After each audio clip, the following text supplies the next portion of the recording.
So if you don't know, Cherry Murphy's not just beer buyer anymore. You're like the buyer of everything for Blackhearts and Sparrows, which have got how many stores now?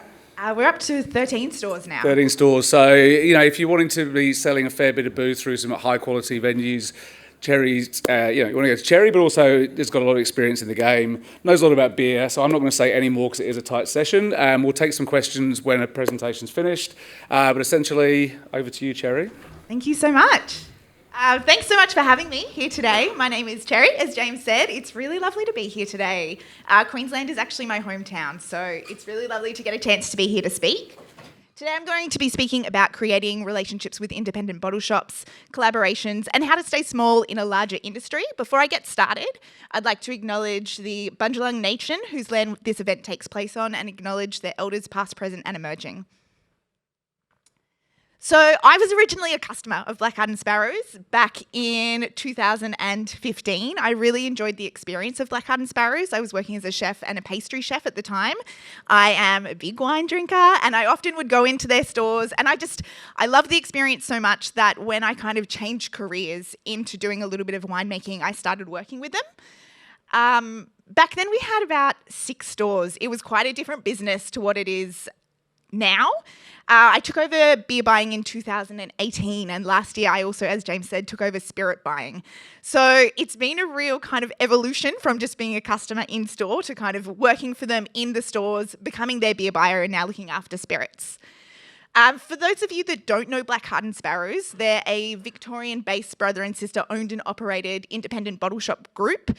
As I mentioned, 2016 is when they started, and it was one bottle shop. So it's really a small family business that has continued to grow. I always like to say that we're a large small business in that we are very close-knit. There's only a couple of us in the tasting team and in the buying team, but we're growing quite quickly. 13 stores and 2 new stores on the way this year as well. So to us, curation is a really big part of being an independent bottle store. I think it's one of the biggest things that makes Blackhearts and Sparrows a little bit different from other bottle shop groups. Curation to us isn't just about products. It's also about the spaces that we create and the whole experience. When the business was first established, it was established because we really saw a need to make spaces that felt comfortable for people within the alcohol industry. Often, I'm sure everyone has had the experience of walking into a wine store and feeling insanely intimidated and spending way more money than they wanted to spend just because they felt a bit bullied into it or a bit uncomfortable, or you don't want to buy the cheapest bottle of wine. So we wanted to create an experience for people that could come in, they could educate themselves, they could learn, and they would feel comfortable. So we put a lot of effort into curation of not just our products, but also curation of the businesses that we work with and curation of the staff that we hire. So it's all about the whole round experience of coming in, feeling at home, feeling welcome, and also making sure that our range is accessible. So how do we curate? This is a really, really big part of Blackhearts and Sparrows, and I think it is something that requires a lot more work and effort than other experiences that buyers have, in that we try every single product that we range in our store. It's a very extensive project of trying everything. It takes up a lot of time. It would be much easier just to range based on what's in fashion or what we think would work. But for us, we want to make sure that when we put forward a product, even if it's not a product that is to our taste, it is the best example of that product available on the market. Products also, for us, really need to line up with our ethics. I think for us, we're really an ethics-driven business. So sustainability, who we work with, what those businesses are doing, and what it says about us as ourselves as a business. So I'm a really big believer of you vote with your dollar. Where you spend your money really says something about your ethics, and that's something that we really believe in as a brand at Blackhearts and Sparrows. So, range review process. This is a process that I have established over the last 7 or 8 years. And this is really the best time as a brewery or as a a brewery or as a group when you want to be arranged to establish a relationship with a bottle shop. This is the time that I kind of move lines in and out of the stores. I track trends. I see what's working. I see what's not working. And this is really the opportunity to have a core range and to have an ongoing relationship with the business and have your core range ranged for a whole quarter. This is really data run, but it is also run by feedback with our managers. I think we try and have a really dynamic relationship with everyone in our stores, even the people who just work on the floor. We want to make sure that their experience of talking to customers goes straight up to the top as well, and we're kind of listening to them and making sure we take on board the feedback. So how do you be considered? I think the most important thing to do when you're approaching an independent bottle shop group is do your research, understand who they are, understand who their market is, and understand what sort of products they like to sell. I think an experience that happens very often for me is someone will call our office and say, I want to speak to your beer buyer, is he available? And it's an instant no from me.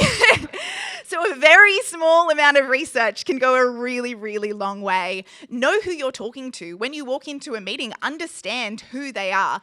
Because I have so many people say to me, we have a brand and we think it's perfect for you. But why is it perfect for me? Of course you think it's perfect for me because you want to sell it to me. But why is it? Understand what our market is and who it is, because at the end of the day, it doesn't matter if I love your product. If it doesn't resonate with our customer base, I'm not going to be able to reorder and continue ordering. So make sure that your product actually lines up with the brands that you're trying to establish relationships with.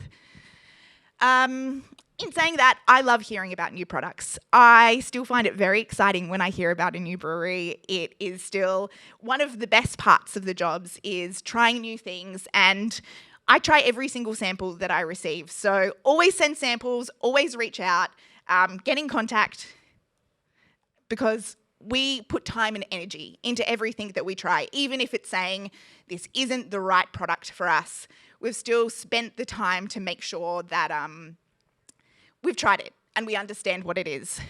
So I think it's really important when you're trying to establish these relationships to kind of answer these very simple questions, such as, who are you, what are you doing, and what makes you different? We all know the competition is really, really fierce at the moment. And how do you stand out, and how does that align with the business that you're trying to sell to?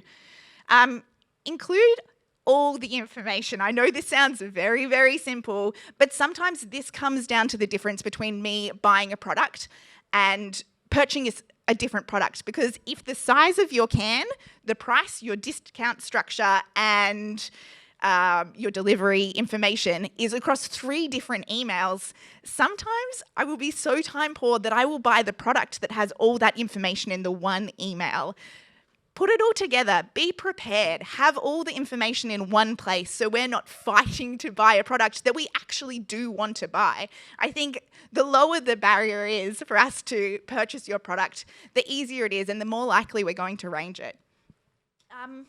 Ask for feedback, I think, is such an integral thing. I see a lot of businesses starting, and it's great to go to your friends and family and get feedback. But at the end of the day, go to industry, talk to buyers, ask for genuine feedback. When I have time, I will always give the feedback of, this is a great product, but the packaging maybe doesn't work. Or this is a great product, but the price range doesn't make sense in comparison to similar products. I also think something that is really, really brilliant to do, and I've seen a lot of breweries do this, is when they're developing a new product, do a parallel tasting of all similar products. What is the price? What is the branding? And where does mine sit in amongst all of these? So then you actually have like very thought out information on what are my competition. And when I sit down and have this meeting, I can tell them I'm prepared. I've done the research. I see my product sitting up against or next to these other products that are working for you in your stores. Shaping the market. Okay, this is something that I'm super passionate about. Australia is obviously a very old country, but we have a very new beer industry. We don't have the shoulders of the Belgian beer industry and the French beer industry within our country to stand on. So it's really a new and exciting time within the beer industry to kind of work out what our identity is and what our cultural identity is within the beer industry and what do we want that to look like. And it's been quite an exciting time working at Blackhearts, being able to feel like humbly we have the opportunity to be able to champion breweries that we really see working well and we want to see progress. One way that we've been able to do this is through events. We recently had an event called Saison Sunday where we got, I think, about 6 to 8 different breweries came in and they all made Saisons. We did a collaboration with Three Ravens, a house Saison, and it was just a really fantastic way to be able to showcase a style of beer that historically within Australia, we don't have a huge culture around, but we feel like it's a style to be excited about, and we have so many native ingredients that are fantastic and can be used within this style of beer that we really wanted to champion. Listening to our customers is something that's really important to us within Blackhearts and Sparrows because I think it requires a level of humility. Within the beer industry, it is very easy to get pepped about a style of beer that you love. And as much as I just said, we're trying to champion Saisons, at the same time, I think it's so important for breweries and for buyers to think, this is a product I'm passionate about. This is something I'm excited about. But does it resonate with customers? Is this a price point? Are we brewing a heap of imperial stouts that just aren't going to be accessible and aren't going to sell to our customer at this point in history? I mean, look around at the moment. People are spending a little bit less. It's not the time to be putting out $18 cans kind of thing. So making sure that you're listening to your customers and the products that you're creating are actually in line with the demand of what the customer needs and wants. Collaborations. Collaborations are a really fun part of this job, and it's something that I've been lucky enough to be part of and do a lot of collaborations in the time that I've worked as a buyer. When we first opened Blackhearts and Sparrows, we really had the opportunity to range quite differently to how we do now because there was a couple of independent bottle shops in Melbourne. It was a really small market, and you could be different just by the fact of existing. And now there's so many similar bottle shops very close by that have similar products. So collaborations is a great way to offer a product and kind of reward our customers with products that they can't get anywhere else. It's also a point of difference because that's a huge thing that we really struggle with now is how do you create point of difference in a bottle shop experience when there are so many different bottle shops ranging really similar products? It's a great relationship building activity as well. It gives us an opportunity to work with businesses that we're really passionate about. I see a business that I've done a collaboration with in the crowd. I see a couple actually, which is super lovely. And it's given us such a great opportunity, even working with smaller businesses at the start, to be able to say, this is a business we really want to see succeed. And Molly Rose is a great example of that. We started working with them back in the day. I met Nick when he just sold 750ml bottles by subscription. And I tried them and I was like, there's something here. Like, this guy's actually pretty good. And back in the day when he was small, we were doing collaborations with Nick because it was a brewery I wanted to see succeed and I wanted to have volume of his products because I knew that they were going to work and they were going to resonate with our customers. Another great part about collaborations is filling a gap in the market. And this is something that's worked really well for us. During COVID, we ran out of our number one beer, which, does anyone want to guess what Blackhearts and Sparrows' number one beer might be? It's Peroni Red, which maybe wouldn't be the beer that you would expect, but it's cheap and cheerful and it's pretty tasty. We couldn't get Peroni Red in during COVID because there were so many issues with shipping and I really saw it affecting our bottom line and I thought we need to do something about this. We're losing customers, they're walking out, they're going somewhere else to get a cheap and cheerful product. So we created a product of our own, which is Blackhearts Beer, and this filled the gap for that exact same product. and is now our number one selling beer. We approached Burnley Brewing and they created this beer for us. And not only were we able to solve a problem that we had, we also were able to buy a product that really lined up with our ethics a lot more. In that, the more I thought about it, I thought about the carbon footprint of shipping in beer that is cheap and cheerful, not supporting local industries, sending money offshore, and it really didn't seem like it lined up with any of our ethics. So coming up with a collaboration or our own product that really stood in line with our values a lot more, but also meant that our customers had a very similar product to what they wanted, was a really great opportunity for us. Another thing about collaborations that I've been really passionate about is it's a great way to champion a topic or a project that we want to be involved in. Over the past few years, we've worked with Curated Brewing. They're a fantastic brewery in Victoria, and they have brewed a beer for us for International Women's Day, which we have also hosted a panel event with. And just such a great opportunity to consciously think about the culture of beer within Australia.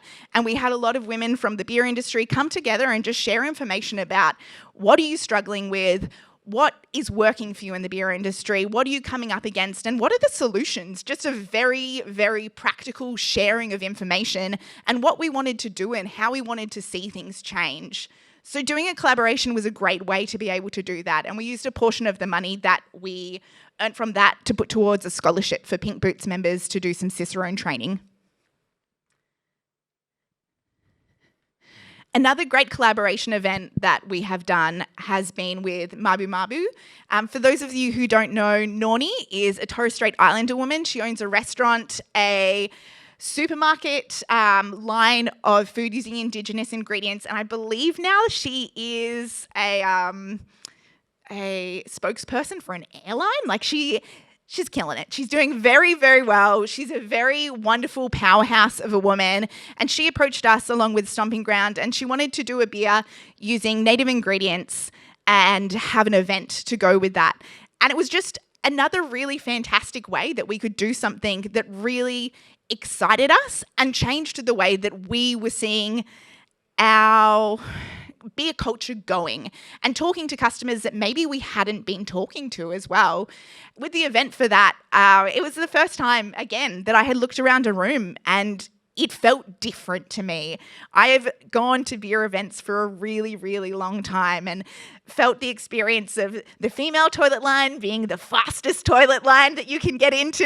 And it was just so wonderful seeing so many women and just feeling like a really inclusive space. So this is a really wonderful way that we can speak to different customers and champion different customers as well. So what to consider if you're thinking about doing a collaboration? What is the point of the collaboration? Are you doing this because it's something that you want to champion? Do you need additional stock? Are you filling a gap? What is the reason you're doing this? And do you have a really clear reason for doing this? Next, do your customers want this collaboration? Because I know all of us have seen in the beer industry, we have looked around at bottle shops and seen collaborations from several years ago that are still sitting on the shelf. And it doesn't matter how excited you are about the beer. Are your customers going to be excited about that as well?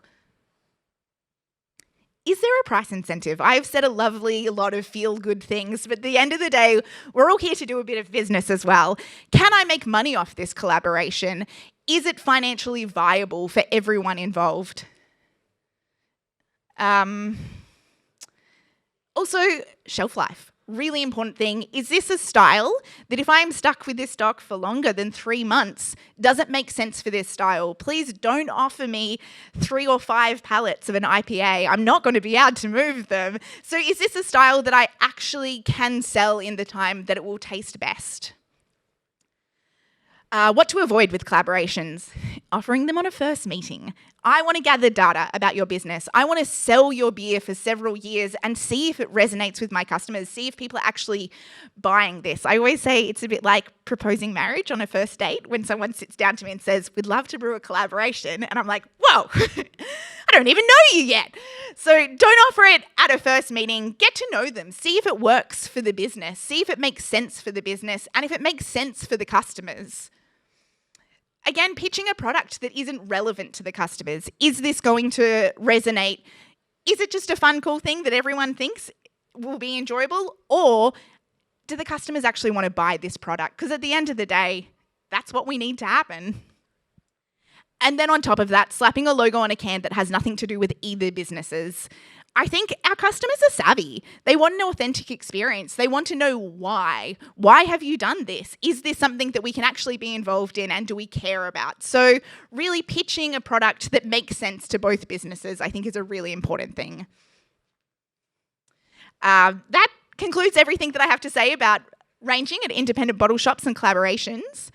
Do we have any questions at all? Hands up if we do. Yep. No, actually, I'll sneak down this side.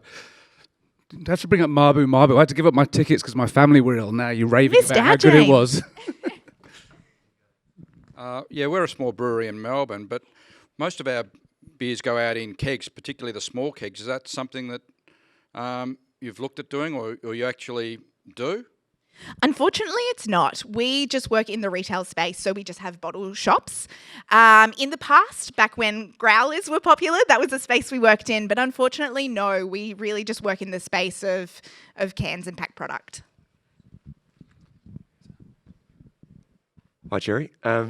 During your range review process, how, with the current challenges on producers and the rising costs and things like that, I'm just interested to know how you're weighting sort of cost considerations versus your desire to range that product in your business. You know, like where, I guess it's a hard question to really answer definitively, but where do you sort of draw the line? Are you really waiting, all right, I've got to make $1 off this, or I really want to support this brewery because I love what they do, even though they're more expensive or whatever it may be? Yeah, that's a great question. I am very thoughtful about the price ranges and the different price points within our range. So we always say Blackhearts is a broad church. I want to make sure that someone can walk in and buy a cheap and cheerful six-pack, and someone can walk in and they can find something really pointy end that they're excited about. So within that, I think it's looking for products that fit into different price brackets, because I have customers that want to spend a lot of money. I have customers that want to spend a very small amount of money. So I think it's being thoughtful about making sure you meet the needs of all those customers. And that means that you can have products that are expensive and you can have products that fill that cheaper gap. So it's about weighing up kind of who is going to buy this, is there a spot for this? And then again, if this is a product that is a bit more expensive, is this the best example of that product? Might have time for one more question. Who's going to be lucky last? Oh, come on. There we go. Thanks, Cherry. So recently, what's the greatest momentum within the beer scene that you're seeing through your stores?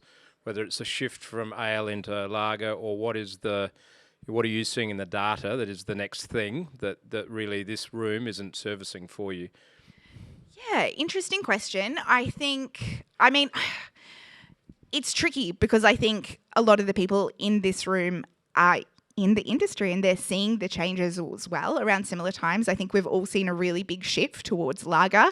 I think at the moment we're definitely seeing a big swing towards quality but affordable products, and that is not the most exciting thing for a buyer. I want to buy something I'm really passionate about and excited about, but I think at the moment where the economy is, we're really looking for products that our customers can still get excited about, but they can still afford it.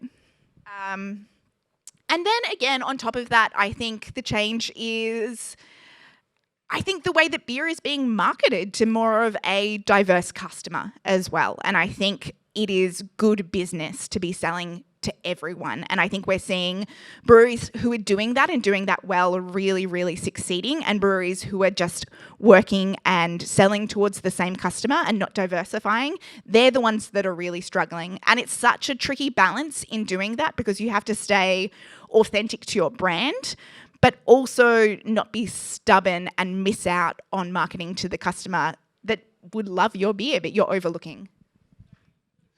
Awesome. Well, thank you, Cherry. Another spectacular presentation. Are you sticking around for the afternoon if anyone wants to grab you for any more questions? Because sometimes people don't like to put their hands up in a crowd. So, so thanks to Cherry for flying up from Melbourne to give us a talk. If I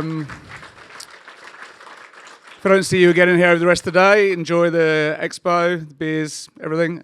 And yeah. Thank you.